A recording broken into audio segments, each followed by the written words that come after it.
It's your daily dose of Donna. Welcome to the show. It is Wednesday, December 11th.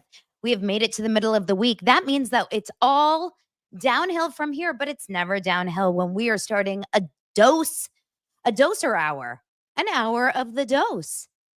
This is my favorite hour of the day because I get to hang out with you guys. We get to talk about all the gossip. Today, we've got a good one. We've got some breaking news. Unfortunately, some sad news. Our Golden Bachelor, our only Golden Bachelor so far, AI Gerry, was sadly diagnosed with cancer. We're going to break into that story in just a moment. We're going to talk about some Diddy news and some Jay Z updates. And then, of course, we're going to talk about Real Housewives of Beverly Hills, which was another episode that was great. It wasn't as good as it has been, but it was a really still stellar episode. And you guys, please don't cancel me for saying this. Real Housewives of New York was shockingly, actually good as well. But you're going to be surprised. Well, you're not going to be surprised because there is one person that I want off my show or the show, off the island. She drives me mad. Just wait. We'll get into it all on today's Daily Dose of Donna.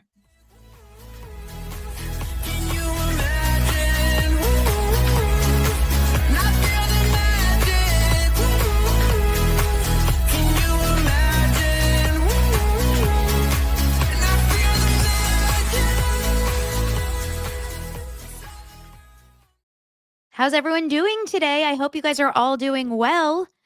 I'm doing okay. I'm doing great, actually. Well, today's my son's one of my son's last days of school for the week. The other one is in rehearsals, like I said, all week long for his big show. Dylan's got a big show. He's doing Mary Poppins. He'll be in it for 3 back-to-back shows. So he's in rehearsals all week. You guys, if you were on Instagram Live with me last night, I cooked with you. We gossiped about Jay Z, and you got to see my whole family that's still on Instagram. Are you following me on Instagram at This Is Donna Bowling? Go and follow me. It's so fun. So fun to kind of hang out. You get to see a little bit of my home life. Andrew guessed right. Yes, Bryn Whitfield is officially someone I despise. And I don't like using those words that often, but I literally find her one of the most, what's a word? Like the word deplorable keeps coming to mind because of, like, obviously it's such a word that people use, but Jay Z just used it in his letter to Busby. But I mean, Bryn Whitfield, I can't, like we always say we like a villain. I can't stand, she is awful in every possible way. There's nothing about Bryn that is in any potential way like redeeming. Nothing about her, nothing likable. And I'm so confused on this, considering that season 1, we found her cutesy and like sweet and kind of fun. Horrible in every possible way in last night's episode. I mean, we've seen elements of it throughout the season, but last night's episode took the cake. We'll get into it because she did exactly what I consider like my worst nightmare of a person in my life. Like every single thing she does is exactly the opposite of what I'd want in a person in my life. Everything. It's on another level. I just don't understand. She must be doing it intentionally. I mean, I don't understand how someone can naturally be this horrible of a person. Yeah, you guys are all agreeing. Bryn is the worst. Drama, grading, second season curse, unnecessarily cruel. It's crazy. It's crazy. I've never seen someone this unlikable. Danielle says it's scary that she wants to be a mom. It's wild. We'll get into that for sure.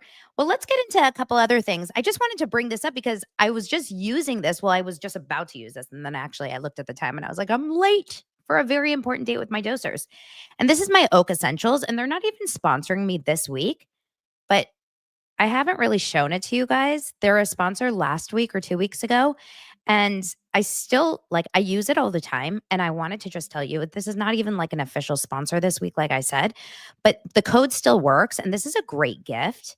I am obsessed with this product.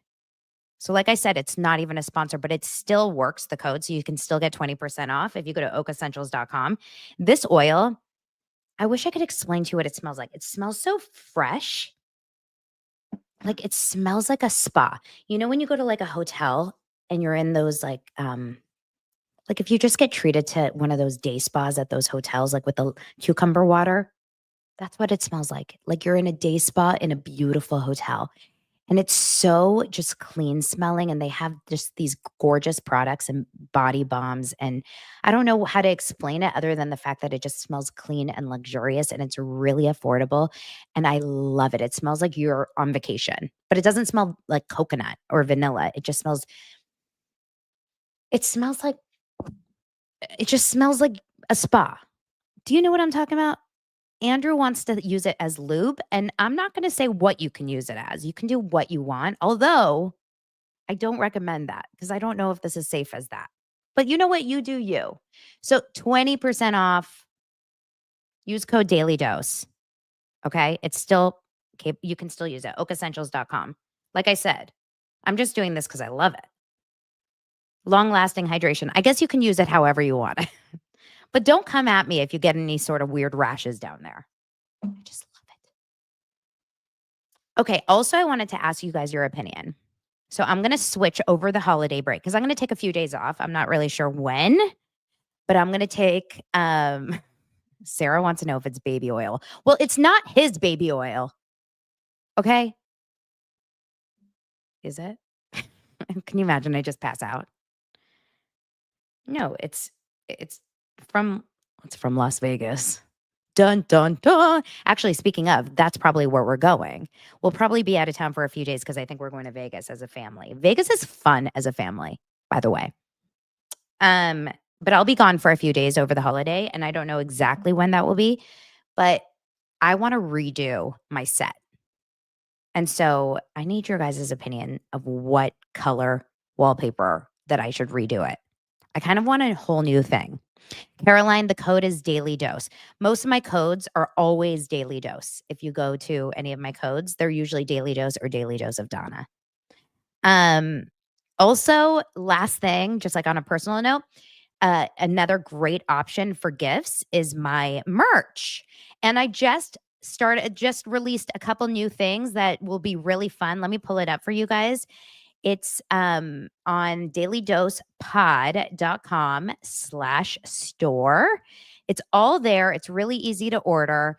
You can buy all kinds of things, different tops, different sweaters. In my Bravo era, this is my favorite sweater in white. I love it. Love it, love it. Daily Doser. You have cups, you have mugs.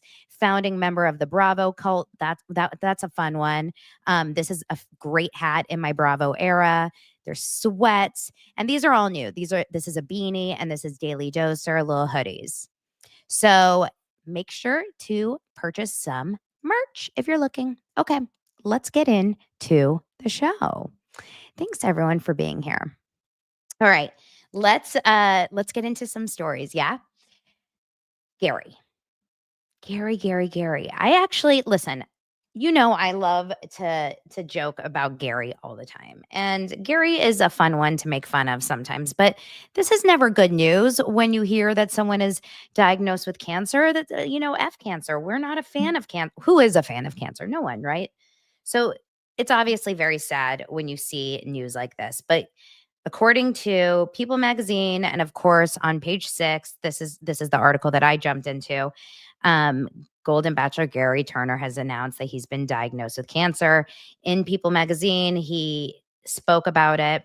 He said that he was diagnosed with this rare cancer. It's basically a bone marrow cancer in March, and it affected his priorities as a newlywed. It was diagnosed weeks before his split with Teresa. So if you remember, he got married live on TV in December. That was with his the winner of the Golden Bachelor, Teresa Nist. They got married. They took all of our energy and time. These glasses cannot get clean. Hold on. I can't find my Todd, move out of the way. I can't find my glasses cleaners, and my eyes are bothering me today. Anyway, it says that it made a huge bearing on his decisions. And understandably, he says that he's currently in his Indiana home. He's 72 years old right now. And in this interview, we got a lot of details. Like it was over Zoom. He's dressed in a suit and a tie. Thanks, people, for these details. And he said that obviously they got married, or no, it was in January when they got married. And after 3 months of marriage, they announced their decision to divorce.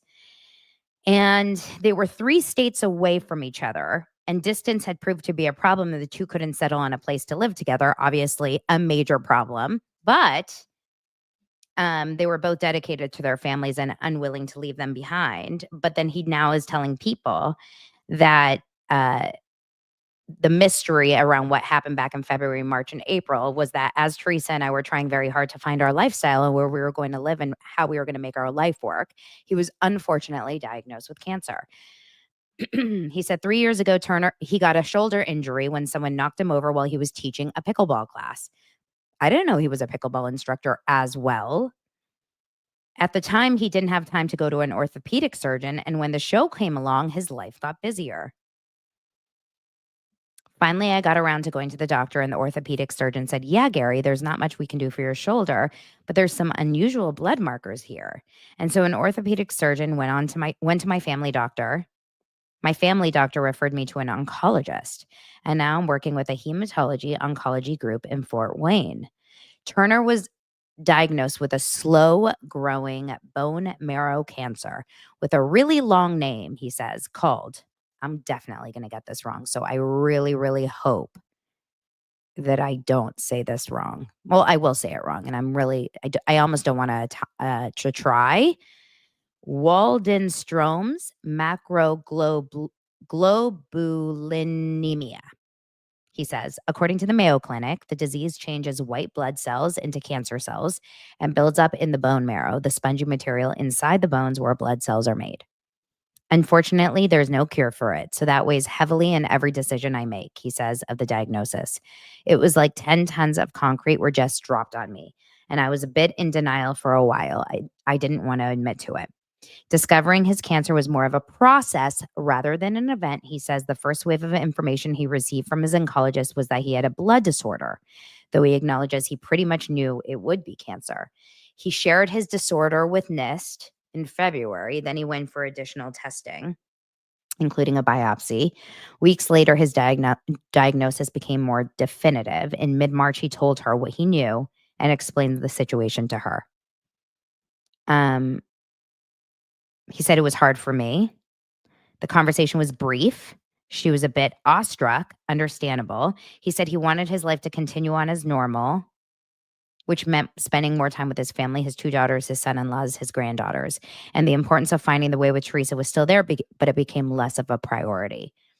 The retired restaurateur noted that the judgments made about his separation were unfair to the now exes. He says, when you are hit with that kind of news and the shock wears off after a few days or a few weeks and you regroup and realize what's important to you, that's where you start to move forward. And I hope that people understand in retrospect now that had a huge bearing on my decisions. And I think that's probably Teresa's as well. Okay.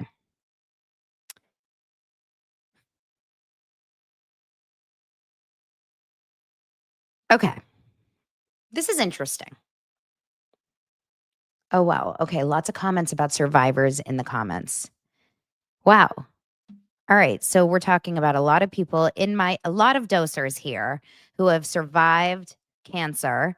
A lot of people that I love dearly in my comments that have survived cancer, sending so much love to everyone here that has survived and is going through it. Seriously, there's so many people. Almost everyone I know is affected by cancer right now, currently, either going through it or has someone currently going through it or has just lost someone. So seriously, prayers to everyone. It is a horrible, horrible thing. Gerry is an interesting guy. I'm not going to say that he's not going through what he's going through. I do believe him that he's going through this. Does anyone get a weird vibe from Gerry, though? Does anyone get a weird vibe from Gerry? That every single thing he says feels manipulative. Like even his explanation for his cancer could have just been left at cancer. why did he then turn it around and make it so that, like, I didn't even really tell her about it? Like, why did he even just why did he make it about Teresa at all? He's like, "I didn't even really tell her about it. I just kinda wanted to let her live her life and let me live my life." He's basically saying he didn't tell her he had cancer, he just broke up with her. That's what he said. That's weird. Sorry. That's weird. His whole situation is a little strange here. He's essentially saying, "I found out I had cancer. I didn't really wanna spend my last days with her. I wanted to only be with my family. I didn't wanna, like, waste any of my last days, sharing it with her family. So I just kind of, like, broke up with her." I'm sorry. If I found the love of my life, which he was still claiming that she was, and I knew that my life was limited now because I had an incurable disease, I definitely wouldn't end that relationship. I would probably hold on to that relationship. Who loses your who finds that you're about to, die earlier, maybe potentially, or get sick earlier and then breaks up with the love of your life? That's a strange take. Or he never loved her at all. I mean, that's really what it sounds like, right? He was doing it for fame. He's been proven to be a liar. All of a sudden, he's a pickleball instructor and a restaurateur. He broke up. He sold his restaurant, or he left the restaurant business in the 80s. I believe that he has the cancer. I'm not saying he's a cancer denier. I just think his whole this feels like a little bit of a PR spin on the breakup. I don't think he ever loved her that much. Bridget, welcome. She says, "Dearest Donna, so happy I found you on YouTube. I look forward to your daily dose. Makes my day brighter for sure, Bridget." You make my day brighter, Bridget. You know who doesn't? Liars. Um, okay. Maybe Teresa actually ended the relationship and he is saying he broke up with her. Debbie says, maybe he's trying to cover up for that. But then why? Why even bring up Teresa at all? I mean, I guess you would. I guess that this would kind of like save your reputation a little bit. I just don't think he had to even make Teresa part of the equation at all here. He could have just said, "I found out that I had cancer and that's it." Like, he could have just said that he has cancer. It's weird that he's now making it the reason for the split. But it is very true that people act and do things very much differently when they find life altering changes in their lives, right? I had a friend, and I'm sure a lot of you guys have these experiences in your lives. I had a friend when Lance and I first got married. I don't even, no, I don't think we even had, oh yeah, we had like little baby Dylan. Dylan was a baby, so 12 years ago. And Lance had a buddy that he was this like really, really cool guy that he used to be a camera operator with. They used to do shows together. And he looked just like Jax. That's all I remember. He was like spitting image of Jax Taylor. And he had a girlfriend. He started dating this girl, and she was really cute and sweet and smart, and like almost too smart for him because he was kind of like, he was Jax. He had like a Jax vibe, kind of a F boy vibe. But they started dating and then they got engaged, and we ended up going to their wedding in Texas. And she was like very, very smart and had this great job. And he was kind of, like I said, a partier and F boy, but they lived together and they had this great life. And then all of a sudden, like I said, he was a big partier, et cetera. And then all of a sudden, he had this weird mini stroke. He was in his mid to late 20s, had this weird mini stroke. I don't know what induced it. I don't remember what happened. He was fine after, though. He went to the hospital and then he was fine. She totally took care of him. And about a month or two after it happened, he looked at her one day and he was like, "I don't love you. I don't want to be married to you again." And he totally left her. And she was the best thing that he could have ever gotten. Like, she was beautiful. She came from a great family. She was successful. She was wonderful. And he just like totally screwed her and just left her. They were newly married. Like, it was the craziest thing. So I don't know what that is, but I think sometimes, like, when you have these life-altering health changes, it could just completely change your outlook in life. I don't know. So I guess things like that happen. I just find it really manipulative that he used that as why he broke up with Teresa. I wonder what Teresa's comeback is to this. I would love to hear what Teresa's thoughts are this morning as she reads this article on People, this front page article on People. But regardless, cancer is cancer, and I feel for him. And they say in sickness and in health, and it looks like he didn't give her that opportunity to even take care of him. And I'm sure she would have. Teresa seemed like a very caring person, and I'm sure she would have taken care of him. And he was probably like, "Nope, I don't even want to give you that opportunity. Bye." So I don't love that. And but let him be whoever he wants to be. And I hope he's okay. And for his family and his daughters and his granddaughters, I hope they're doing okay. And I hope he is okay. He says he's incurable. I don't know what the diagnosis is in terms of like life expectancy, but I hope he's okay. Okay, let's move on to another story. Tom Sandoval, speaking of men, lovely men. Tom Sandoval has split with his lawyer. Shocking. I mean, this is a man that literally has made one bad decision after another. Can you imagine? I think it's financially related, don't you guys?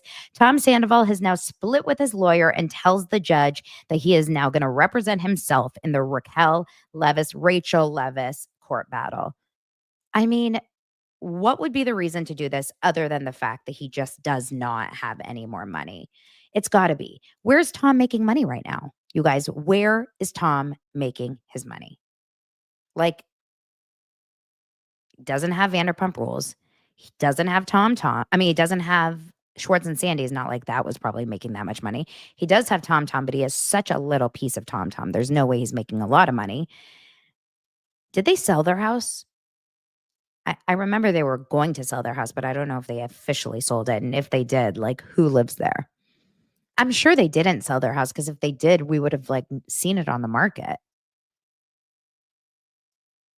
Um, but yeah, Tom Sandoval has officially told the judge that he is going to represent himself. And honestly, like, it's kind of concerning, because of all people to represent themselves, I'm not sure Tom Sandoval can do that. I think he is egotistical to believe that he can. I think he's arrogant enough to believe that he can. Like, Tom is the guy that would think that he can probably become the next Aaron Brockovich. I think Tom has watched enough episodes of Presumed Innocent to be like, I am Jake Gyllenhaal. I can do this. Can't you see Tom Sandoval sitting in the mirror and being like, Your Honor, like, dude, bro, Your Honor. It says Vanderpump Rules. This is according to In Touch magazine. Vanderpump Rules star Tom Sandoval informed an LA judge that he will be representing himself in court. As part of Raquel Levis's invasion of privacy lawsuit after parting ways with his lawyer. According to court documents obtained by In Touch, Tom filed a substitution of attorney notice in the ongoing legal battle involving Raquel and his former girlfriend, Ariana Madix. He said that his attorney, Varond Gorgian, from the law firm Gorgian Law Group, will now no longer be working on the case. Varond and his partner, Tara Karamians, had been working on the case for months. I think he can't pay the bills. Previously, Tom had another lawyer, Matt Garagos, who is famously the same attorney that was working with Raquel, Matt Garagos. There was another Garagos that was working with Raquel, but they're not related, huh? However, Tom and Matt cut ties after Matt filed a countersuit against Ariana. Do you guys remember that? He filed a countersuit against Ariana, and everyone was like, Tom, what the hell? You're seriously going to sue your ex-girlfriend that you cheated on? And then Tom cut ties with him. Raquel, okay, whatever. Then it goes into the whole situation. Now, we don't really know what's going to happen and, obviously how it's going to go, but I'm a little concerned for Tommy boy on that. Like, what a fall from grace. Not like he ever really was in grace, but if you go back to 2022, where Tom Sandoval was, to where we are now, it's really a fall from grace, right? I worry. I really do honestly worry for Tom Sandoval.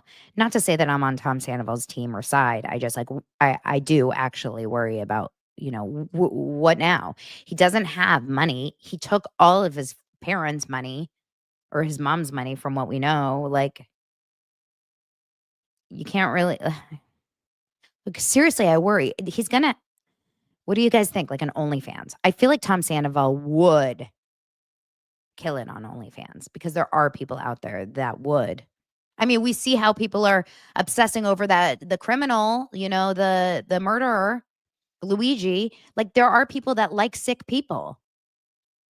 I feel like people will be out there on OnlyFans, like, dying for Tom Sandoval naked. Tom Sandoval will be on OnlyFans within 4 days. He has to be. Maybe he's waiting for this trial to end, and then he's gonna OnlyFans it up. He would kill it on OnlyFans. He'd, sing on OnlyFans. He would do cover songs naked. I worry. I worry. Not like I worry. I don't really worry about Tom Sandoval. I really don't worry. But I feel kind of bad. I kind of do. I don't know. I always feel bad for people because these people, although Tom does have a work ethic, I mean, we have seen Tom work hard over the years. It's like Schwartz, I actually do worry about because I don't know if Schwartz has a work ethic. There are certain people on these shows that you've seen hustle. I know Ariana will always work her ass off. Ariana will never fail. This girl can work. Even if she doesn't have like work coming her way, she will find a way to work. Like, we have seen Ariana work her ass off no matter what. Sheena will always work her ass off. I think Lala will always work her ass off. They will always hustle and find themselves work. Tom Sandoval, the same. I do think he'll find a way. I don't know how or what, but I do think he'll find a way. Like, he'll claw his way out of there. Schwartz and Katie Maloney. I worry. I worry about those two. Okay, let's move on. Oh, Candace said she DM'd me an pretty wallpaper for my wallpaper. Thank you so much.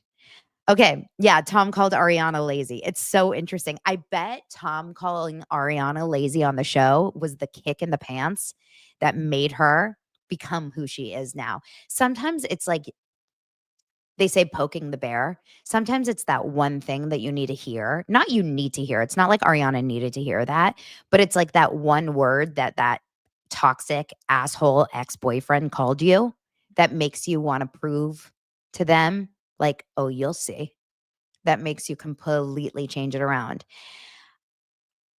And then you become addicted to it. Like, I bet Ariana just loves working so much because it feels so good to just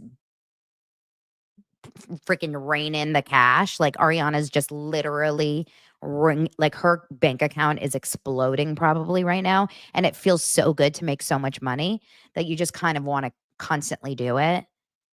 The more money you make, the better it feels. And like, you just never want to say no. And then you're constantly making money. Although I was thinking about Ariana's house the other day. This is a little bit of a left turn, and then we'll get back onto, some stories. But I was thinking about Ariana's house because she just bought a house the other day. A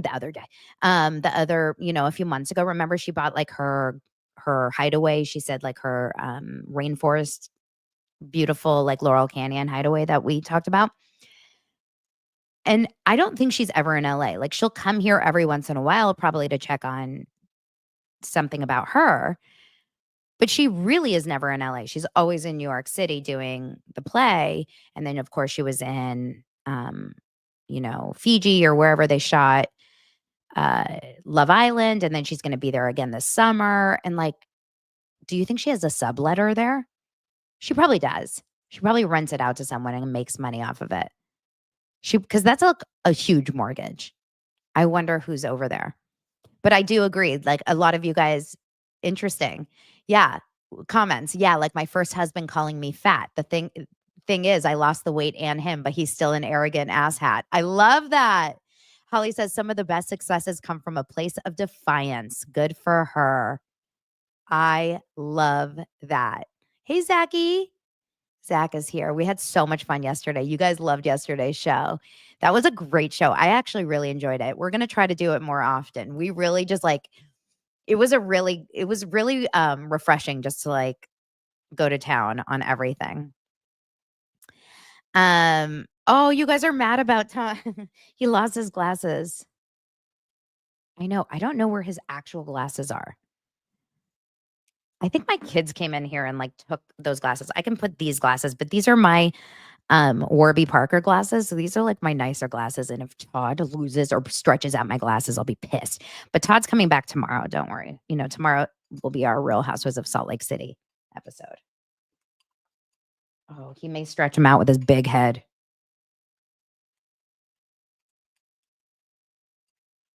Okay. Todd. It's not going to work. Okay. Let's move on and let's move on and talk about one more other story before we get into Jay Z, huh? Brandi Glanville. I'm just going to briefly talk about this. So Brandi Glanville was talking to Entertainment Tonight yesterday about her parasites. All right. Brandi Glanville and she is claiming that a dermatologist has told her that she has parasites in her skin and she has spent $70,000. I don't understand it either. Okay.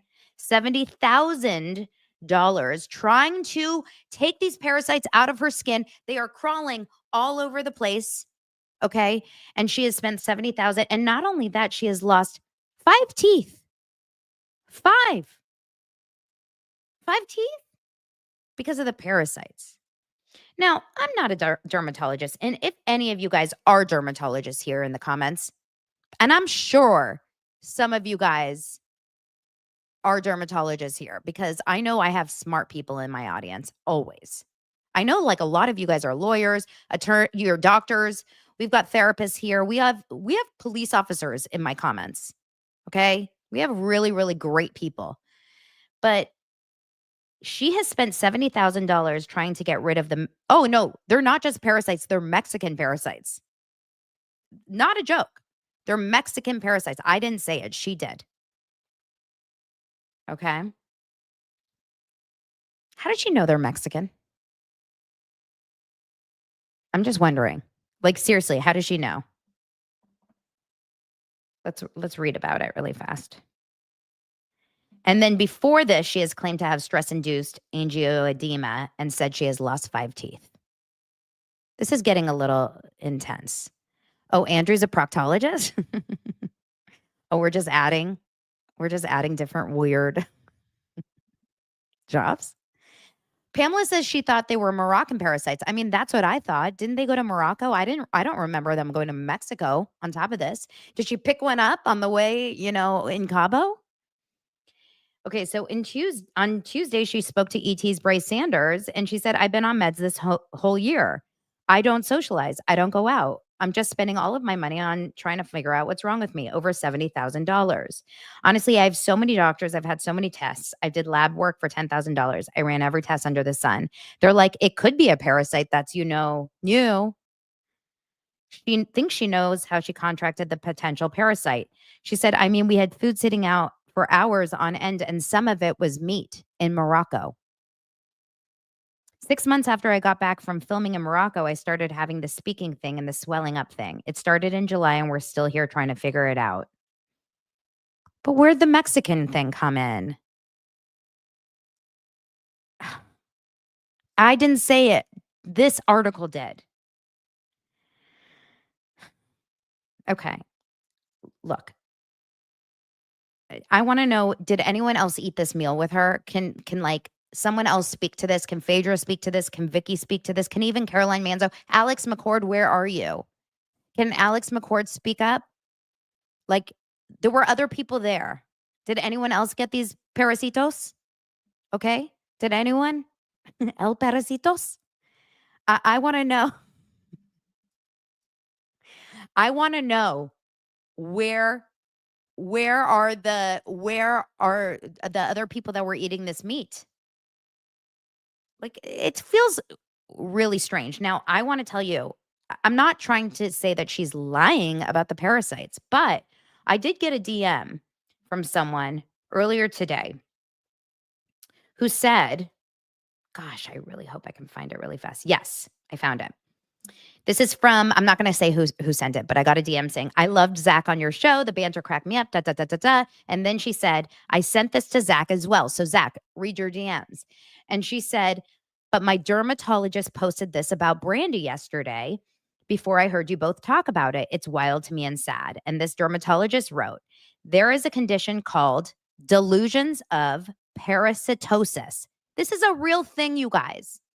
It is a condition in which people believe with all of their convictions that they have bugs under their skin, and they literally are trying to dig them out. There are no bugs. Morgellons disease, which is another closely related condition, if not the same, is where patients present with bugs that are usually textile fibers. All of these patients need kindness, straight talking, and psychiatric help. Some may need medication. Some providers over the years have attempted to treat these patients with placebos and then declaring them cured. This is typically not helpful. Be kind and non-judgmental. Everyone is going through something. The internet can be wonderful and at the same time, absolutely inhumane and horrible. So for that, I will say, we should be kind and we should listen. But the $70,000 that she's spending to these doctors, they're crocs, okay? And they're asses for taking her money. Because whichever dermatologists that are taking her money are taking advantage of her. And I believe the doctors that are taking her money and saying, oh, one more test, because we saw her in the ET interview with like all these things on her face at a doctor's office. The doctors that are taking her money should say, I don't want you to spend your money with me because I don't believe you have parasites in your skin.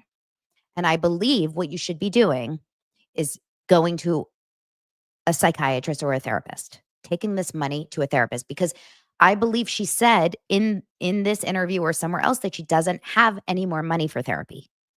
And that to me is probably the better move for her in a case like this. And a doctor taking her money, a dermatologist currently taking her money to try to find these parasites is actually really, that's malpractice in my opinion right now. I don't know what the actual definition of malpractice for this, but in my opinion is that doesn't feel like correct doctoring. Don't you guys agree? Josh.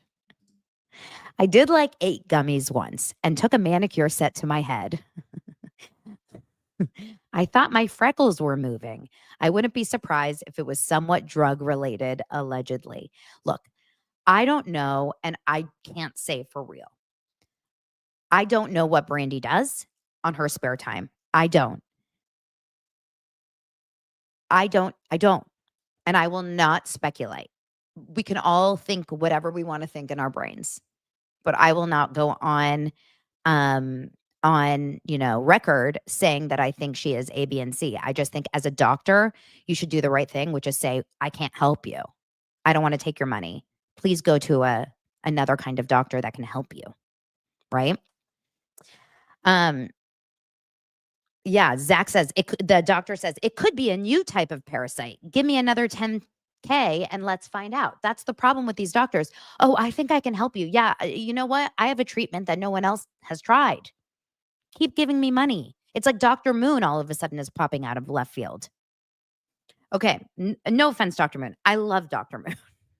I've never actually seen him, but I do love Dr. Moon. Okay, let's move on to Jay Z Diddy stuff. I wish I had some do we have any scary music? Because the Jay-Z Dr.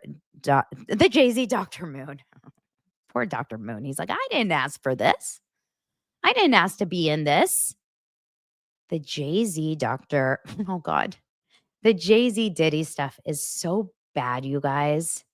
It's so bad. Let's see if we have any scary music. Do we have anything? What's lo-fi? No, that's too happy. Also too happy. I don't think we have anything. I've got to get some creepy music. That's too There's nothing good. It can't be Sister Wives music. No, that's only for Sister Wives. Let's get into this actual horrible stuff. This is actually the truth is I woke up this morning And I saw this Instagram video on CNN. I got a DM. Someone said that they sent it to me, and I started watching it, and I really felt so ill to my like core. It's a Diddy story. I'm not going to go into detail about what it is. It's just another person speaking out about their experience at a white party. This is a man speaking. And look, we've all heard some horror stories about what's been going on with Diddy and people's accounts, but I guess because this is a man speaking on video, and of course you don't see his face, and his voice is uh disguised. So it's like a very deep voice.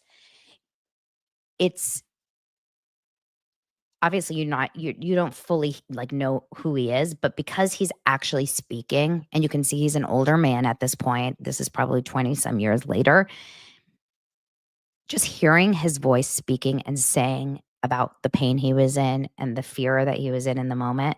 You guys, this is a disgusting human being, not him, Diddy.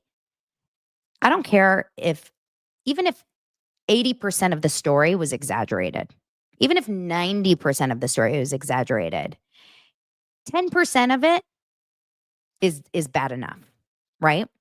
So this story is basically this accuser is claiming that there was at this white party, he was a security guard.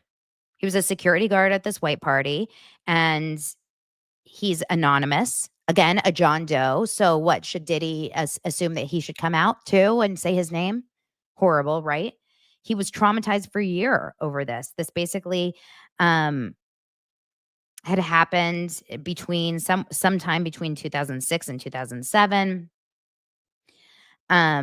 He was working one of the white parties, and in this evening, at this point, at one point, Sean Combs handed him a drink, which he thought at first was just really strong. And then, he felt like really woozy, not woozy, but like really kind of buzzed from the one drink. And then he had a second one. And he said, as he was drinking the second one, he was like, whoa, it's too late. He was feeling extremely ill, likening the effects to having around 15 drinks. So he remembers it, but he was just really, really, really effed up. He said it was an amazing level of incapacitation that I'd never experienced before, and I felt powerless. He said what suffering from what he now believes was GBH and ecstasy spiked in the drinks. The guard said he wasn't able to stand, at which point Diddy allegedly approached him. He said his behavior was initially interpreted as concern. The lawsuit claims the disgraced rap mogul then pushed him into an SUV where he allegedly, obviously trigger warning for all of this, you guys, he allegedly sodomized him while the guard pleaded for help. In the video, the guy is literally speaking this. I heard his own words speaking this, that he was saying that he was screaming in pain, screaming, but he was like incapacitated enough that he wasn't able to stop it. This is a security guard, you guys. So you can imagine he's not a small little shrimpy guy.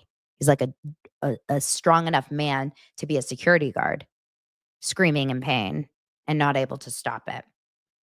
He said also when the alleged attack was taking place in the lawsuit, there was a high profile individual who saw what happened and was finding it amusing. He said he was in severe pain and was disoriented by the alleged spiking after the attack and struggled to find his way out of the party. When he eventually did so, the security guard claims he tried to report the incident to his boss, which he claims led to him being blacklisted from the industry. He just dismissed it and said, "I'll talk to him," John Doe said. After that, he never talked to him again. He cut me out of everything. I was totally blacklisted after that. I had to find a different field. Now, 17 years after the alleged attack, he said his life has never been the same since.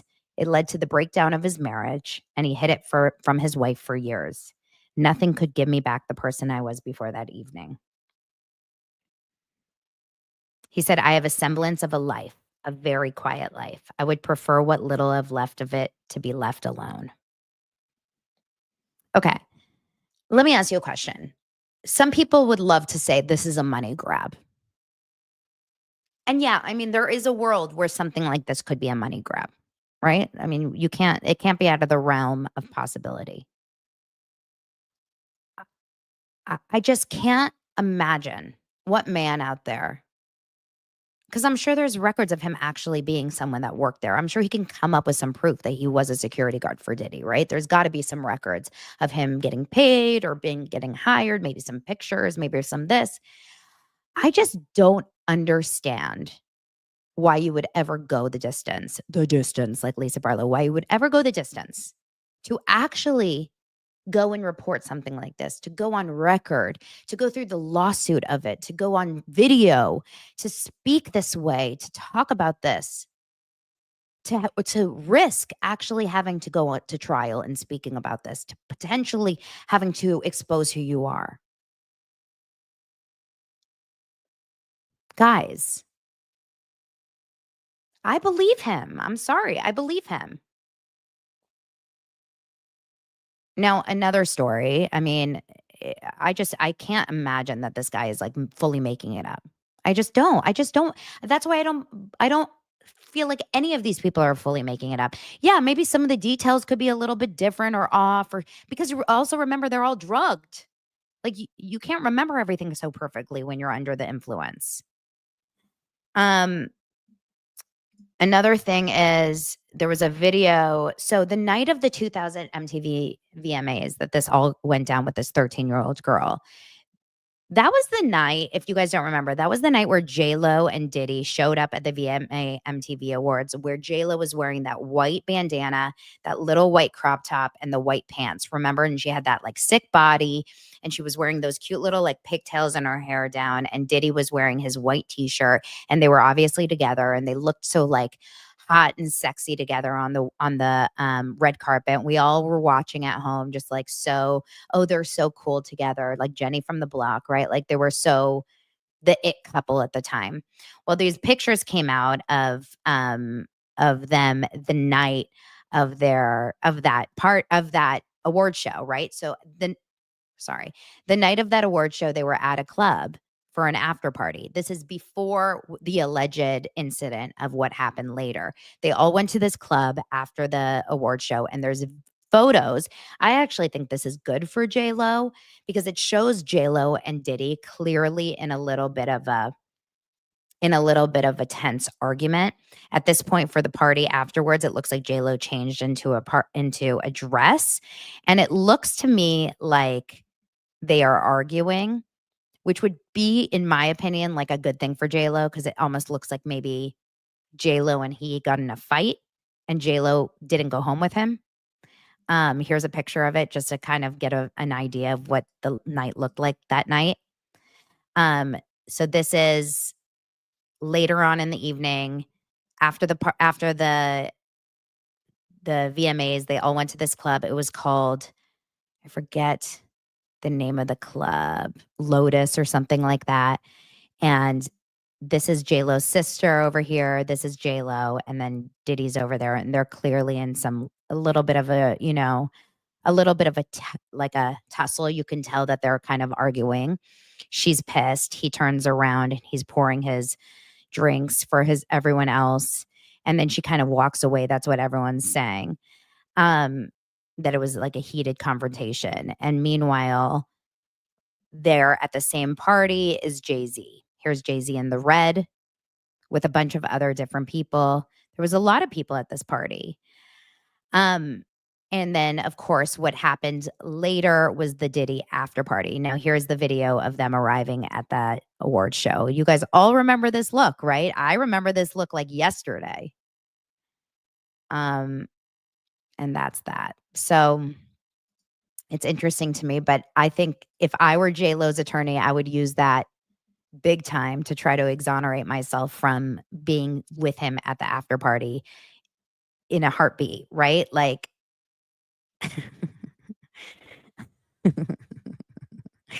Andrew says, Donna says, we were all watching at home. There's like a lot of people that were watching the show saying, wait, what? You were born in those days? Like old times. It's true. How many of you guys were not even born? Oh my God. Let's see, 2000. I was 19. How crazy is that to think of they were in New York City before 9/11? Like such a different time. Such a different time. Redondo Beach, thank you so much for the super sticker. When something traumatic happens and you are not believed, it's soul crushing. My husband, I don't really know what that says, but police believed him over me. I'm sorry to see that, Redondo Beach. Thank you so much. Thank you for the super sticker. I should be giving that to you. I appreciate you. So that is J-Lo's where J-Lo was that night. Now, meanwhile, Foxy Brown was someone else that dated, um, oh my God, Kate Casey just sent me a text and I looked at my phone to pull up my notes and I almost said Foxy Brown dated Kate Casey. Like, can you imagine if I left that on record? So Foxy Brown and Kate Casey were in a poor Kate Casey. She's like, no, I have nothing to do with this story. It's like front page of the news. Kate Casey and Foxy Brown are in a relationship. Foxy Brown, she was heavily involved with Jay Z early in the day. She was young and she was involved with Jay Z, and she has now made some cryptic posts after all of these allegations. And basically, what's happening is that um, while all of this alleged stuff has been coming out, Foxy, who worked with Jay Z at the beginning of her career when he rapped on one of her biggest hits, I'll Be, and it was rumored that the pair had briefly dated during that time. At the time, she fiercely denied social media claims that she had a sexual relationship while underage with him in October. Now she shared posts reading, "Wait," followed by a shocked emoji and a cold face emoji. She also posted, "Wow," with her final Instagram story post reading, "Hugging my stories, Wendy would never," followed by a crown emoji. Now, I don't know exactly what specifically that means, but I will tell you, people are questioning. Oh, thank you, Tanya. Tanya also sent me a super sticker. I appreciate you. People are saying, apparently, that people are feeling like there is a world where Jay Z has paid Foxy off and she will never, ever, ever throw him under the bus. But you guys, I've read too much. I have read too much, and I am officially never, ever going to think Jay Z is a good man. And I'm sorry. This is allegedly, and this is my own opinion, but this is called Daily Dose of Donna. And you guys can believe whatever you want. You believe whatever you want. Okay. You can, my audience, believe whatever you want. But I have read too much. Now, I don't mean that he is only a bad man. He's probably done great things in the world. But I know from what I've read that Jay Z has been responsible for some really, really, really bad stuff in his life. Not all bad, also some really good stuff, but he is responsible for, as a younger guy, he was responsible for a lot of, this is on record, right? He was a drug dealer. He shot his brother. He was in a lot of crimes, a lot of like bad stuff. He had a really, really great run with PR since he's been with Beyonce. Okay. I don't know how they kind of turned this around so that he became this amazing philanthropic man. But I don't believe that this is a man that is like fully perfect and angelic. I just don't. When you see all this old stuff that he was hanging out with P. Diddy, and then you see what kind of guy Diddy is, you just can't separate the two fully. You just can't. And when Jaguar Wright has been so correct about stuff about Diddy, and when she looks at you in the camera, when she looks at me, when she's like Craig Conover and she looks straight at me, when she looks at you in the camera and she goes, "You think Diddy's bad? Just wait." Sean Carter, now he's the bad one. When she says that, and Diddy, meanwhile, is sitting in jail probably for the rest of his life, and she says, "Oh, you think Diddy's bad? No, no, no, no." How can you not think that there's some truth to that? Why would she say that if there wasn't actually some really crazy stuff? There's a scathing article about him in Daily Mail. Scathing, scathing. These are a couple of things that they say about him. Now, of course, he was young for a lot of this. So I am willing to allow that a lot of this is the fact that he's young. Okay. High school dropout, no big deal. A lot of kids are not a problem. Some of our most incredible executives, presidents, not presidents probably, but like executives and CEOs and like huge people don't go to college. Like, I don't care about that at all. But he was a drug dealer at age 13. He sold crack. Okay. He told Oprah Winfrey that drug dealers were my role models. And when he was 12, he shot his 16-year-old brother. In October 2001, he pled guilty to stabbing his rival record producer, Lance Rivera, in the shoulder and stomach, a stabbing he initially denied in 1999 at New York City's Kit Kat Club. He got 3 years probation. In 2023, this guy that he stabbed, Rivera, suddenly claimed on the night in question, Jay Z definitely didn't stab him, even though Jay referenced the incident in his book, admitting he'd been out of control. I was blacking out with anger, he wrote. That night I was charged with assault. But then all of a sudden, Lance Rivera says, no, he actually didn't stab me. So that's kind of weird, right? Like, why is he all of a sudden denying that it happened? Then, of course, there was the video of Solange beating the crap out of Jay Z, which is wild. Beyonce tried to turn that humiliation into vulgar self-valorization. This is what the article says, gloating on her track Flawless that went into $1 billion on the elevator, a reference to Jay's billionaire status. Of course, sometimes shit goes down. And then this article says, sure, or could Solange's attack maybe possibly have had something to do with Jay-Z's known infidelity memorialized on Beyonce's album Lemonade? And then there are the rumors about his love children. The mother, have you guys heard this?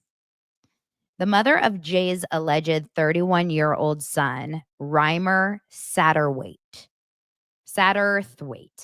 said in a signed 2015 affidavit that she got together with the rapper when he was 22 and she was just 16. Okay. So Jay-Z has a alleged 31-year-old son that he had when he was 22 and she was 16. No attempts by this child or his mother to legally force a paternity test have been successful. Jay-Z has consistently denied any allegations that he's fathered love children. None of this, even in part, adds up to Jay-Z being a good guy, nor just showing up on a red carpet one day after the bombshell rape allegation broke with his wife and 12-year-old daughter, Blue Ivy. All smiles like nothing has happened. I need to go more into that love child. I need to read more into that. Okay. Let's move on. We're already an hour into the show. Let's move on into last night's TV because it was good.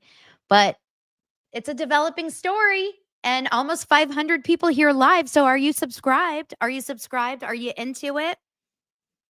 Who here has a love child? I have 2 love children. Their names are Dylan and Oliver. I love them very much. Let's move on to last night's TV. I hope everyone watched. I actually found them both to be okay. Look, I will say it was weird. Beverly Hills was a little bit less than as good as normal, and RHONY was better than it has been. So it's like they were both mid.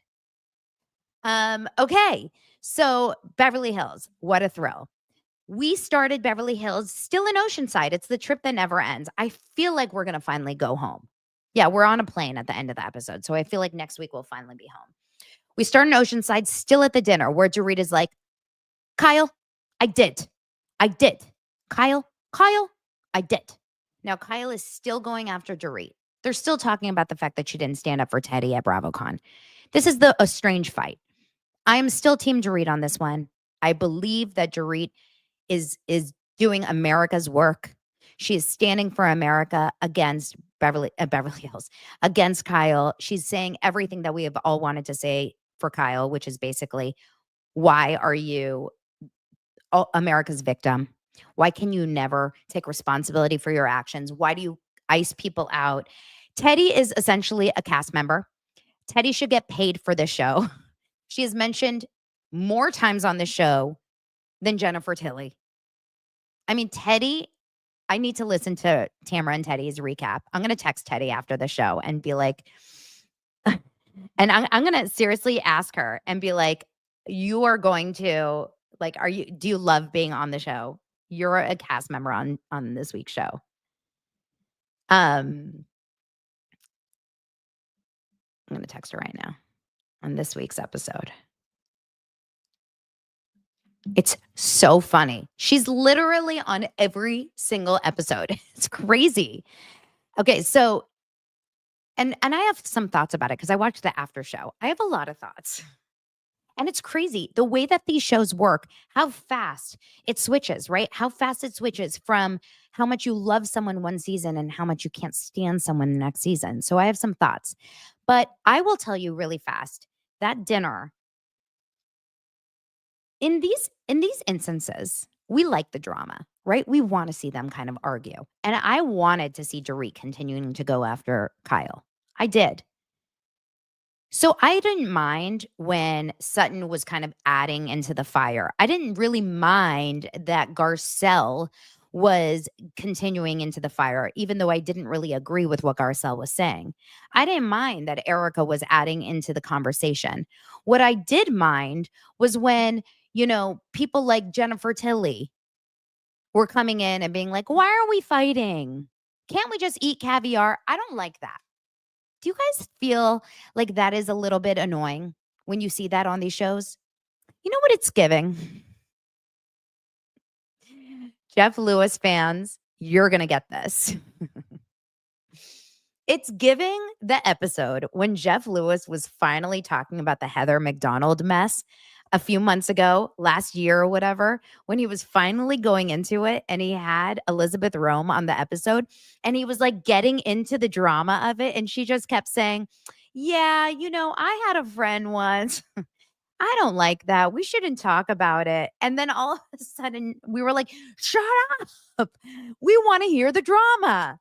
You know what I mean? Like, it's like when you want people to tell us the drama and then the other person's like, no, let's rise above. No, I don't want to rise above right now. I don't watch the show to rise above. I want to be like, I want to rise below. I want to go below.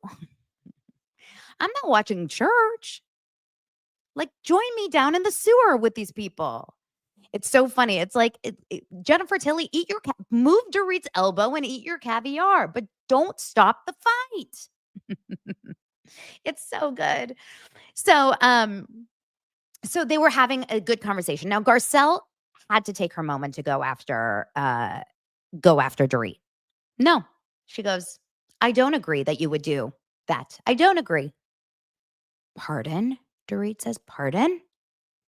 I don't agree that you would apologize. And Dorit's like, of course you don't agree because you are not a big fan of me. You don't necessarily like me. And then everyone is like, oh no. Like Erica's head is in her hands. Sutton is like, God almighty. And Kathy, she grabs the candle. Kathy is, I can't decide. Is Kathy on gummies? Is Kathy on pills? Is Kathy in another land? Is Kathy, is she, is it an act? Is she really there? Is she not? Because as we see the next day, they all go to bed. They wake up the next day. They all kind of do a kumbaya chat about it. And then they start getting ready to go onto this yacht. And as they drive in these little, golf carts to go to the yacht, Kyle tells us that one of the most disgusting stories I've ever heard in my life about Kathy. One of the most disgusting stories I've ever heard. To this day, I don't know if I can ever look at Kathy the same. And when I saw all the footage of everyone at Kathy's Christmas party last night, don't think the only thing I was thinking about is the fact that Kathy took an eyeshadow brush. An eyeshadow brush, I'm assuming used, What? I don't think she took a new eyeshadow brush into her mouth. When I tell you, I'm Vicky Gunvalson, and polished her teeth she brushed her teeth with an eyeshadow brush. Someone, someone, someone save me. Save her. How? Why does she not have a toothbrush? Does she brush her teeth? Someone explain to me. What the hell? Does she have bad breath? You know me. Why? Why is she doing it? So there's stuff about Kathy that I love her as entertainment, but I've seen the real Kathy on Paris in Love, just like Andrew just said. It's like we feel like we're seeing an act of her because we've seen the real Kathy on Paris in Love, and it ain't pretty. And by pretty, I don't mean physically. Like her personality is very, very, very. It's not an easy. She's not an. You don't want to be on her bad side. And I think Kyle has shown us that before, right? She's got fear in her eyes around her sister. And trust me, you also don't want to be told what to do. I mean, she told the chef on this multi-million-dollar yacht how to cook shrimp. She told a chef of a restaurant how to cook shrimp. It's not like she would be the worst guest on Below Deck. Put Kathy on Below Deck. She'll forget there's cameras, and then you can see how she really acts. I would love Kathy to be on a show like Summer House where she forgets that there's CCTV cameras and see how she really acts when she doesn't actually see cameras around. It would be wild. She's changing the flowers. She's got she's got 4 personalities, I'm sure. So, they all get on the yacht. Now, everyone looks phenomenal in these episodes. I just want to say, whoever they've hired to do their glam, to do their faces, to do their hair, everyone looks stunning.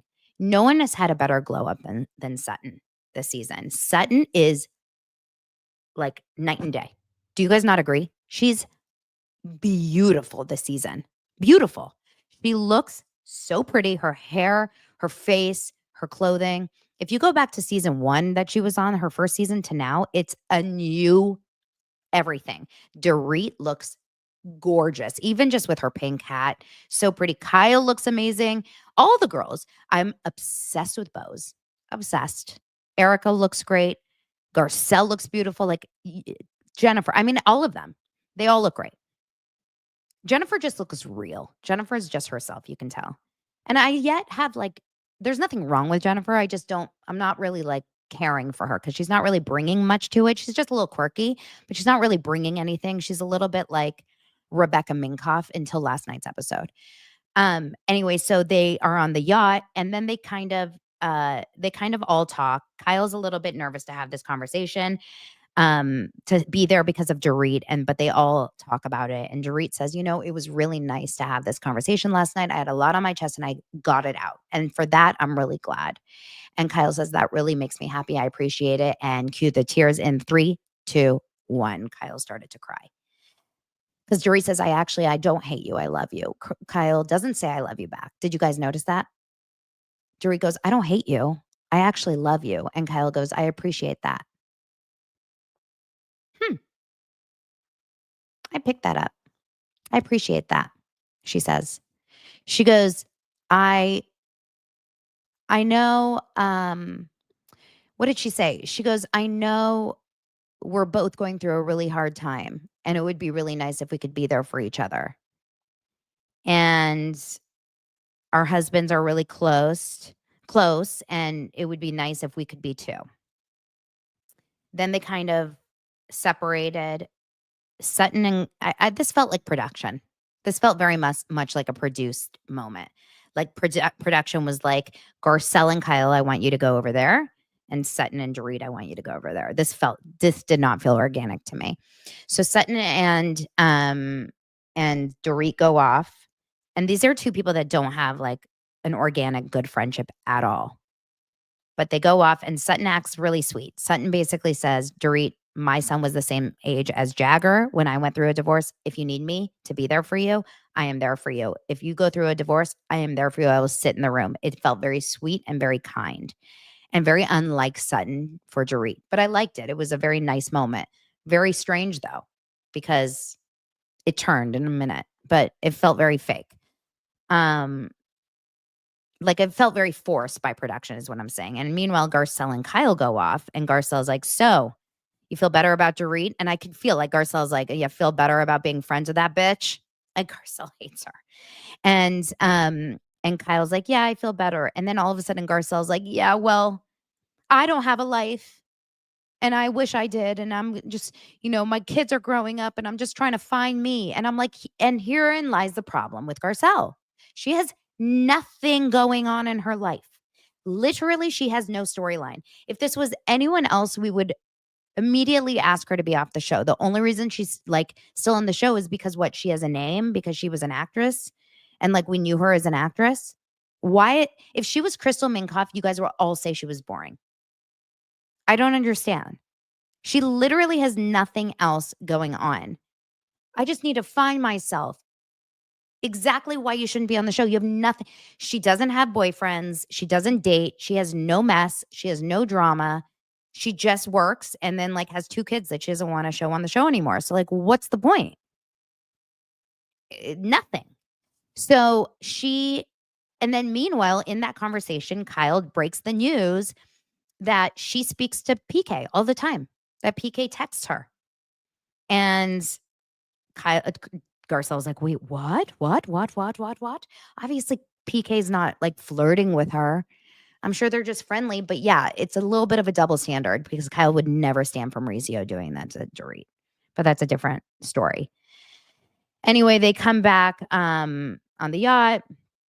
They get ready to go to dinner. And then at that dinner, right when they sit down, everyone seems happy. Everyone seems good. Again, looking phenomenal. And right as they sit down, and exactly when Dorit puts a bite of food in her mouth, probably for the first time in the entire, trip,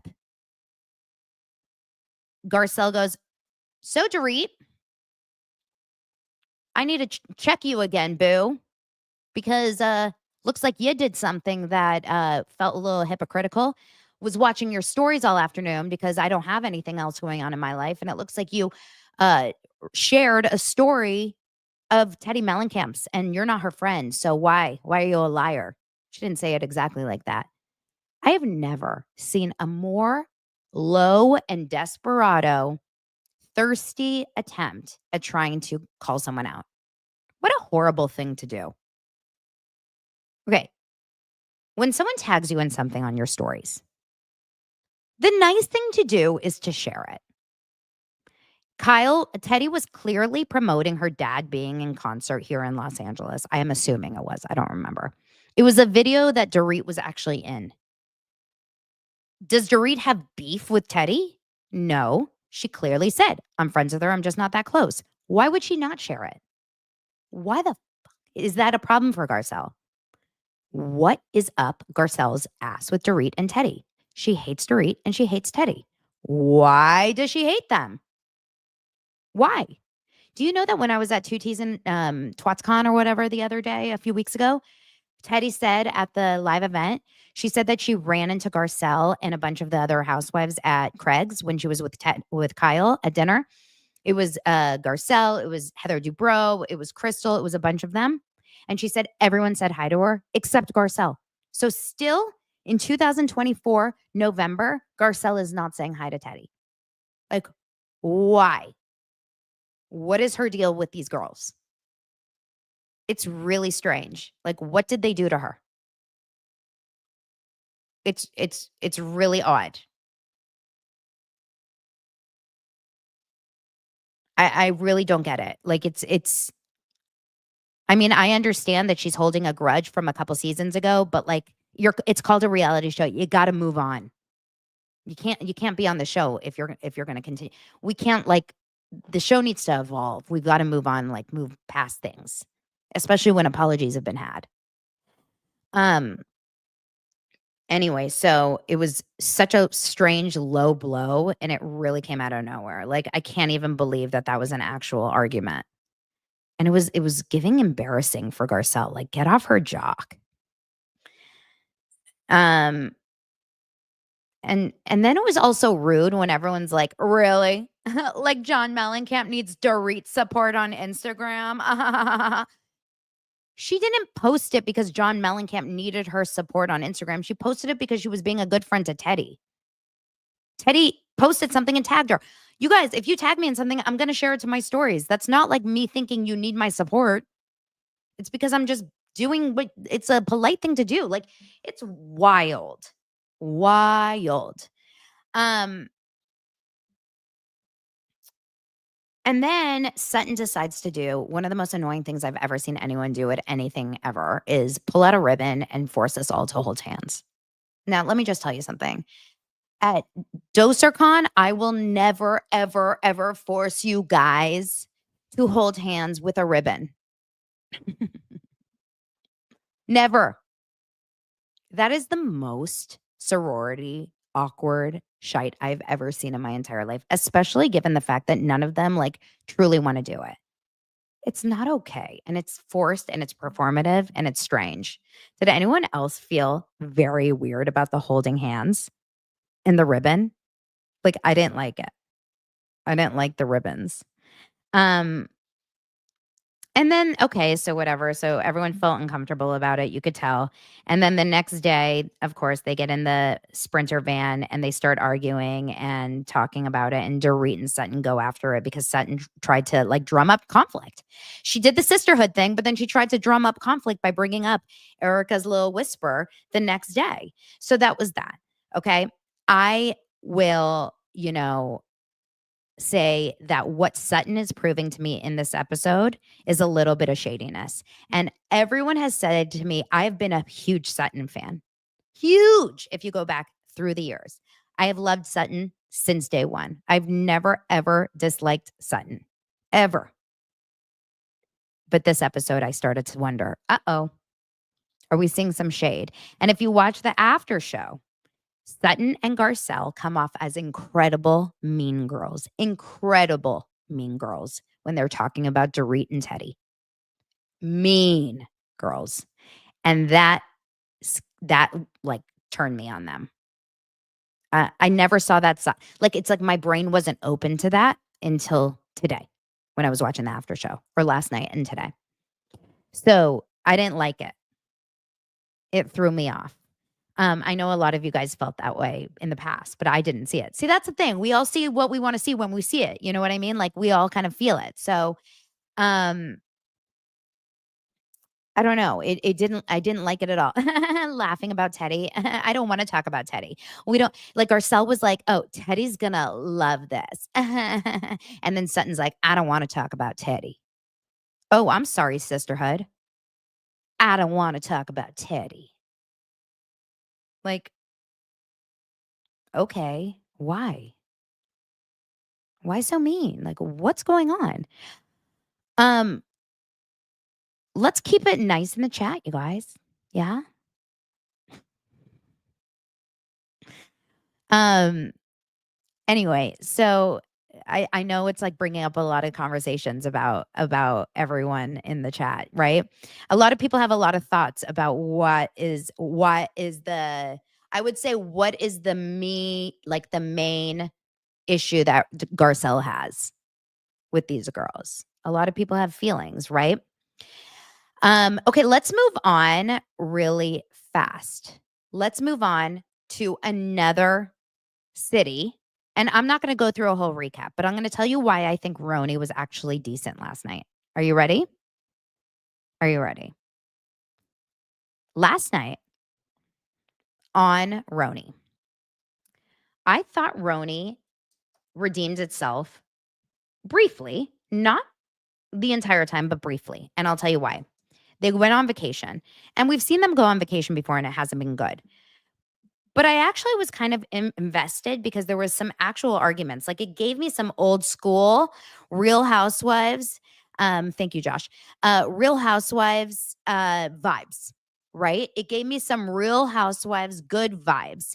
And I really liked that kind of like traveling and it, room drama. And that's the kind of stuff that I liked about it.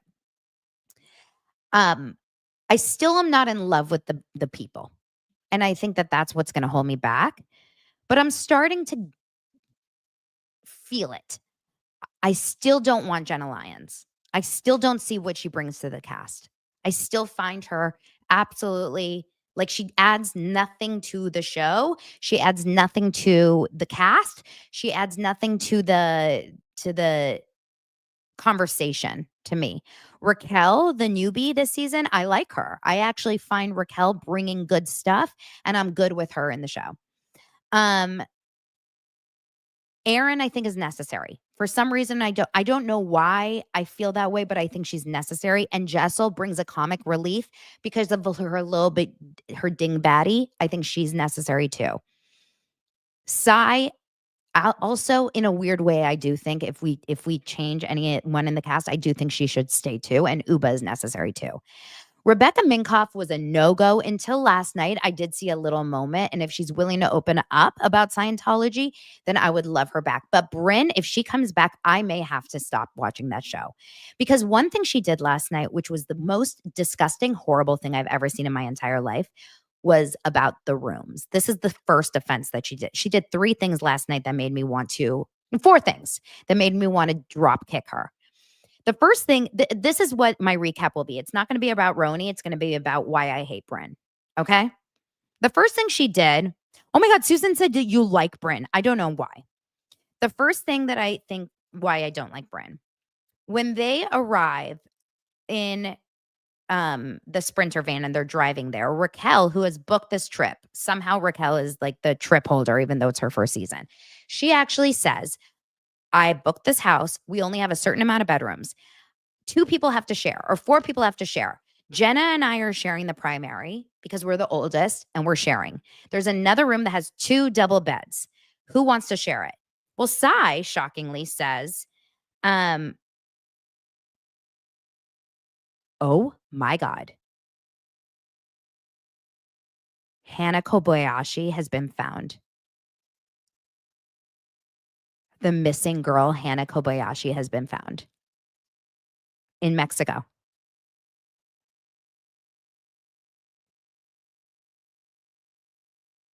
Sorry.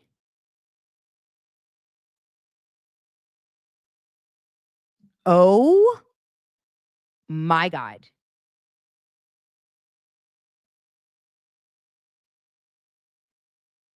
The story is developing.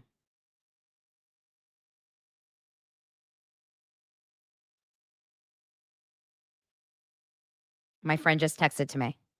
Hannah Kobayashi has been found a month after voluntary vanishing into Mexico, family says, relieved and grateful. This past month has been an unimaginable ordeal for our family as we kindly ask for privacy and we take the time to heal and process everything, her sister and mom said. Oh my God. Andrew, how dare you?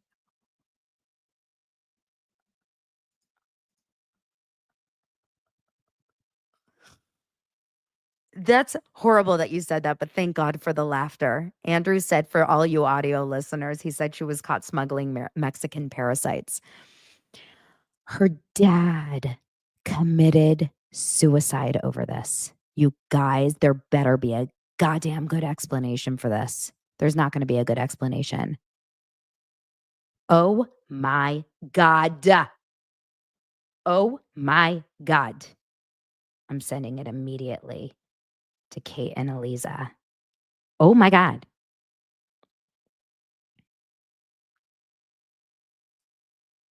Sorry, you guys. That is wild. Kate and Eliza and I have been on a text nonstop. Crazy. Okay, let's just pull it up together. Sorry for all you Real Housewives, but this was on my Patreon last week. Let's read it together. Hold on. Let me share it. Let me share the screen with you guys. This is breaking news. Don't you love our breaking news moments? Hannah Kobayashi has been found a month after voluntary vanishing into Mexico. Okay. It says Hannah Kobayashi family says she has been found safe after a month after she walked into Mexico and vanished in what police have called a voluntary disappearance that made headlines around the country. We are incredibly relieved and grateful that Hannah has been found safe. Her sister and mother, Sydney Kobayashi and Brandi Yee, has said in a statement to People, "This past month has been an unimaginable ordeal for our family, and we kindly ask for privacy." No privacy. We need to know everything. As we take time to heal and process everything we have been through, we want to express our heartfelt thanks to everyone who supported us during this difficult time. Your kindness and concern have meant the world to us. Azari said the family would make no further statements at this time. Hannah, a 30-year-old photographer living in Hawaii, had been reported missing on November 11th after failing to make a connecting flight in Los Angeles bound for New York City. That's it. That's all we know. Whoa. No, I think, honestly, apparently her family was going to go to Mexico to look for her. My guess is either they found her or she came to them. You guys, I swear to God, I think it's one of those Papini moments. I think it's a Papini. Don't you guys think it's a Sherry Papini thing? It was a cry for attention. Gone Girl.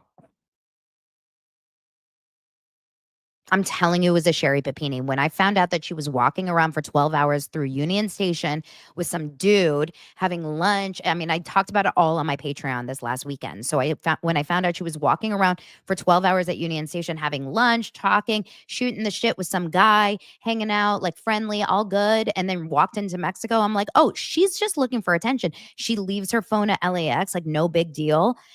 She's looking for attention. Her dad committed suicide over her missing.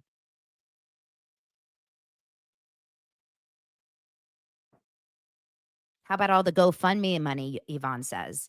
Maddie says there has to be more to this weird story. Family has some skeletons in the closet. Nancy Grace uncovered weird, not released stuff. What? What about this weird scam that she had, this like marriage scam that came out? Remember the green card weird marriage scam? You guys, I think it's a Sherry Papini. I can't wait for the documentary. I can't wait for the Netflix special. I can't wait for the freaking oh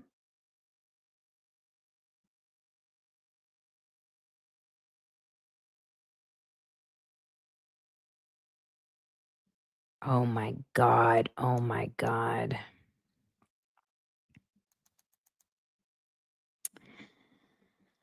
I have some other information. I think I want to do it on a Patreon though. Okay, you guys. Okay, I don't even know. This episode took see what happens when you talk about Bryn? I really think I always felt like it was her. I really did.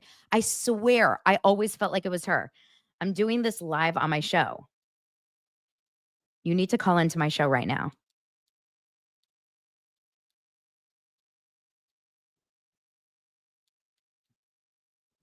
This is crazy. I'm telling you, I always thought this was her. I swear, because I was talking to like Kate and Lisa and all these people, and I was like, something about this just feels so shady. You drop your phone off at LAX, you go to the Grove, and if you were here in Los Angeles and you've been following this story, LAX and the Grove are so far, not so far, but it's not like a walking distance. The um you don't leave the airport and go to the Grove like no biggie, right? That's like a 30-40 minute cab ride. You go to the Grove, and then now all of a sudden she's at Union Station, and then she's walking into Tijuana. Please. Sorry. This is nuts. Okay. Should we go back to RHONY until there's more information? You guys, let me know if there's more information that comes out.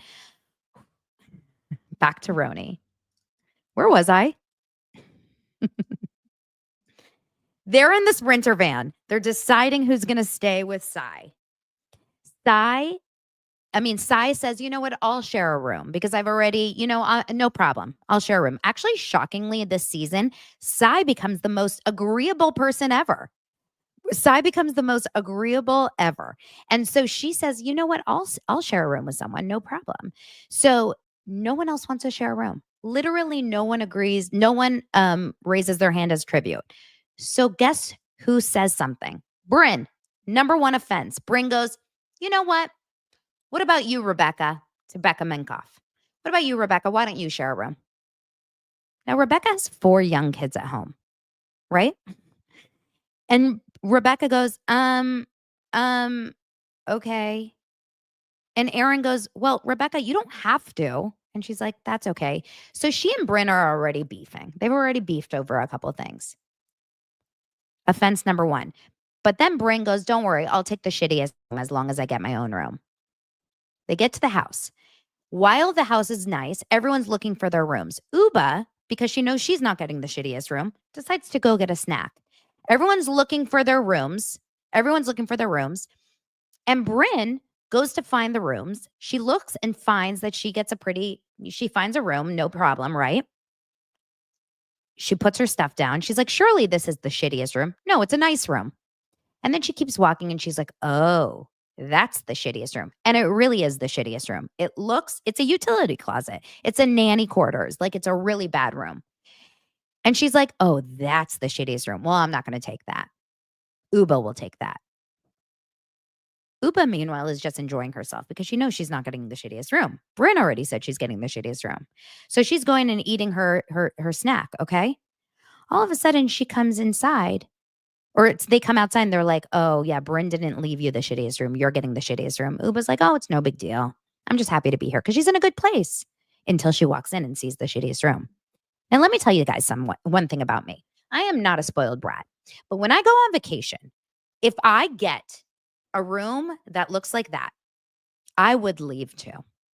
I don't know what it is, but about vacation, when I'm on vacation, I expect to be in a room that makes me happy. I am like Luann. Don't put me in the fish room. It's depressing to be stuck in a room like that. I would never be okay with that.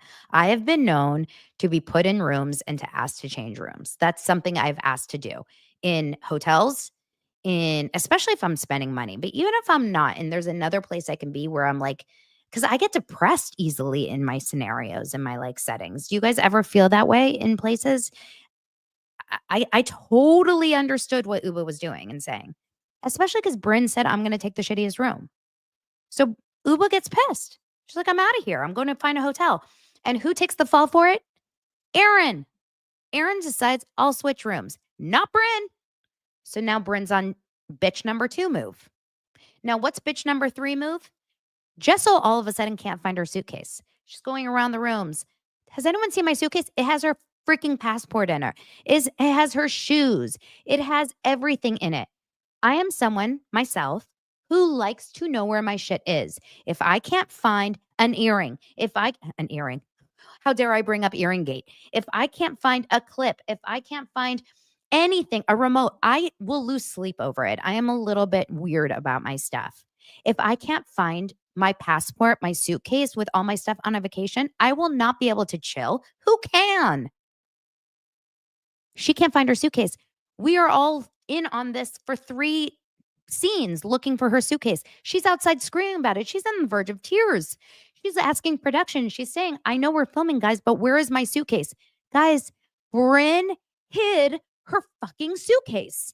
This bitch is not a good person. Everything Brynn is doing is not a good person. I hate her. She's lying. She is a bad friend. She's taking the better rooms. She's telling people she won't. She's offering up people to take bad rooms. Like she's a horrible person. Horrible person. Taking my suitcase would be the worst thing. I would punch you. I would literally punch you if you took my suitcase and didn't tell me and thought it was funny while I was on the verge of tears. I would punch you. Sorry. I don't like violence, but I would actually punch you. If you were like, I put it next to my toilet. I like the taste of cum. She said that in this episode, just putting it out there. Okay, yeah. The girl that was crying about sexual assault last episode. I love the taste of cum. Can't stand her. Then the number 4 thing that really took me to the next and the final episode, I mean, the final moment with her was the final thing when she was basically saying that when Rebecca Minkoff was like, I wish I wasn't sharing a room or whatever. And I wish you didn't, put me into sharing a room. It was a comment around that. And because I have 4 kids. And Brynn said something like, so, whatever. Like, what does that matter? And Rebecca goes, well, when you have kids, you'll understand what it's like. Now, I'm sorry. Anyone that is here, anyone that is here that has kids,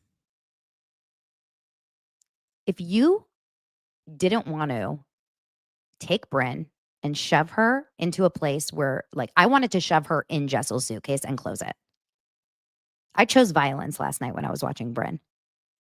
You cannot tell me that your sleep is not more difficult without kids than when you have kids. Okay. Sorry. This is a hill I will die on. You can have dogs that keep you up all night. You can have loud neighbors. You can have all of that. And you know what? This is the thing. The only people that get really upset about that are people that choose to get upset about that, because I have a lot of friends that don't have kids and they would full on straight up say to my face, yeah, I agree with you. That's why I don't have kids. I know. I agree with you. Why does she decide to take that personally? She can dish it all she wants. She just can't take it.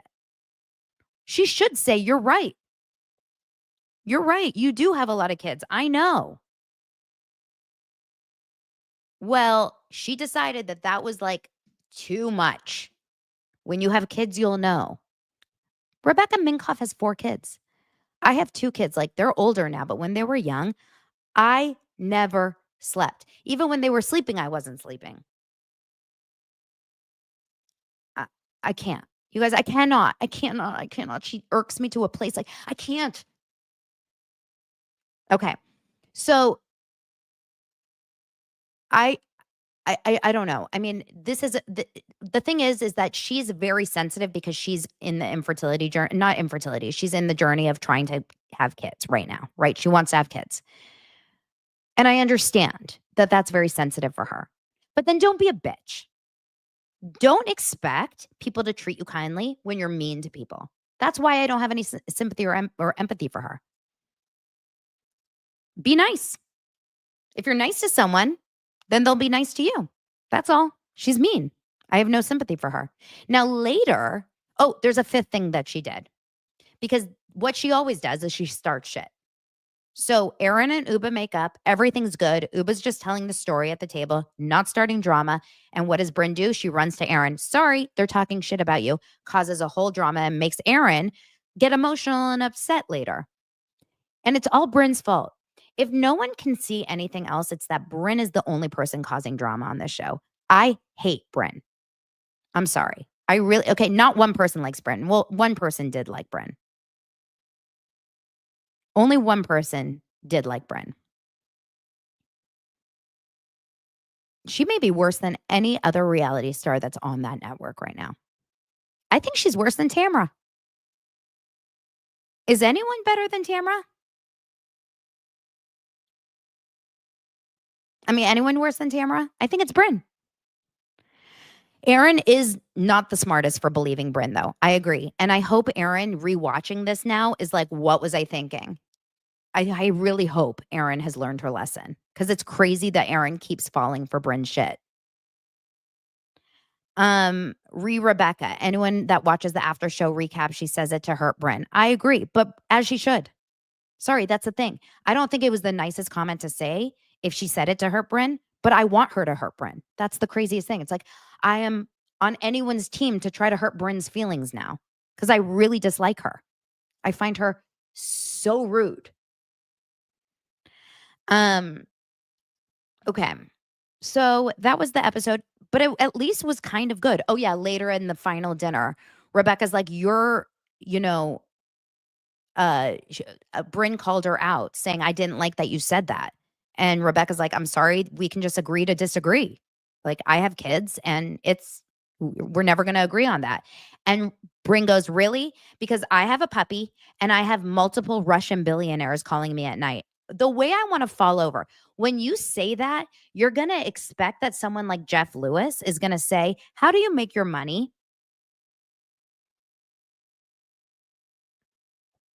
I have to say, you can't say comments like that and then be shocked when people say, who's funding your life? Does anyone not see the connection here? She throws these comments out like, I like the taste of cum. I want to vomit when I think of that sentence, by the way. Sorry, men.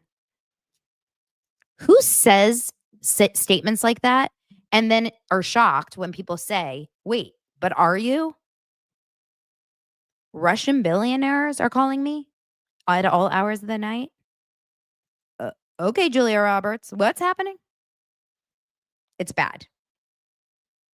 And then she goes, no, I know everything. I'm the teacher. Of who? You're not my teacher. I would like my money back on that class, Brinny. Anyway, guys, what an episode. An hour and 40 minutes. Breaking news. Gerry Turner has cancer and Hannah Kobayashi has been found. Oh my God. All in a day's work, a daily dose of Donna. I love you guys. Thank you for being here. 500 people, over 500 people for the majority of the show. Subscribe, like the show, 5-star reviews all over Apple Podcast and on Spotify. Hook a sis up. Love you guys. Talk to you later. Appreciate you. Bye, y'all.